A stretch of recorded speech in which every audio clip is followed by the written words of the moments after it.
एक सर्वे आया द हिंदू में, एक आर्टिकल छपा, रिलेशनशिप क्राइसिस। पूरी दुनिया में रिलेशनशिप को लेकर लोगों का सिचुएशन कैसा है। तो ऐसा मिला दोस्तों कि आज के समय में लोग रिलेशनशिप में नहीं रहना चाहते।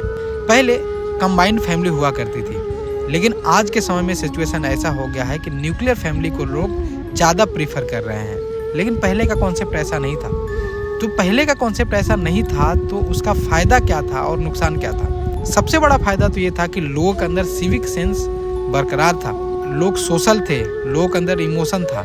लेकिन आज की अगर आप सिचुएशन देखेंगे तो लोगों के अंदर सिविक सेंस ख़त्म हो गया है, इमोशन नहीं बचा है, किसी को प्रॉब्लम रहती है, किसी को फ़र्क नहीं पड़ता। और जहाँ तक मैं समझ पा रहा हूँ कि नुकसान ये था कि जो घर में बड़ी बहू हुआ करती थी उसको बहुत ही ट्रबल का सामना करना पड़ता था। इतने लोगों का खाना बनाना, बड़े बुजुर्ग उनकी बातें सुनना, बहुत सी ऐसी चीज़ें। हालांकि उससे उनको फ़र्क भी नहीं पड़ता था, उनको वो अच्छा लगता था।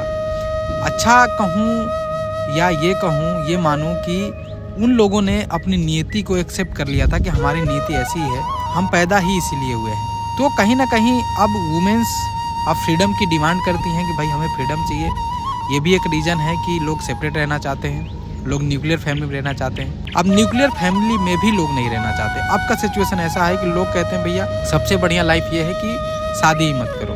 क्योंकि जिस तरीके से आप देख रहे हो कि रिलेशनशिप में इतनी बड़ी बड़ी घटनाएं निकल कर आ रही हैं, उसे देख कर भी लोग, सोसाइटी को देख कर लोग, जो आने वाला यूथ है वो शादी करना नहीं चाहता। इंडिया की कहानी है। अगर आप वर्ल्ड की बेसिस पे देखो तो जैसे जापान है, जापान में तो ऐसा सिचुएशन हो गया कि बुड्ढों की संख्या बहुत ज़्यादा बढ़ गई है। लोग रिलेशनशिप में आ ही नहीं रहे हैं, नए बच्चे हो ही नहीं रहे हैं, ओल्ड पॉपुलेशन सबसे ज़्यादा हो गई है वहाँ पर। तो गवर्नमेंट प्रमोट कर रही है कि भाई आप शादी करो, आप रिलेशनशिप में आओ, ताकि हमारे देश की जो पॉपुलेशन है, जो यूथ है, उनकी संख्या बढ़े। मुझे जैसा लगता है कि रिलेशनशिप क्राइसिस इस वजह से भी है क्योंकि हम लोगों ने महिलाओं के साथ बहुत अत्याचार किया है। तो महिलाएं जब शासन सत्ता में आई हैं, जब उनके पास थोड़ा पावर आने लगा है, जॉब करने लगी हैं, तो वो सेपरेट रहना चाह रही हैं। क्योंकि जब भी पुरुष उनकी ज़िंदगी में आता है तो वो कहीं ना कहीं उनके ऊपर अपना दबाव बनाना चाहता है, सुपीरियरिटी शो करना चाहता है। तो ये भी एक रीज़न हो सकता है कि रिलेशनशिप क्राइसिस बढ़ रही है, रिलेशनशिप में लोग नहीं रहना चाहते। बाकी आपका इस पर क्या राय है?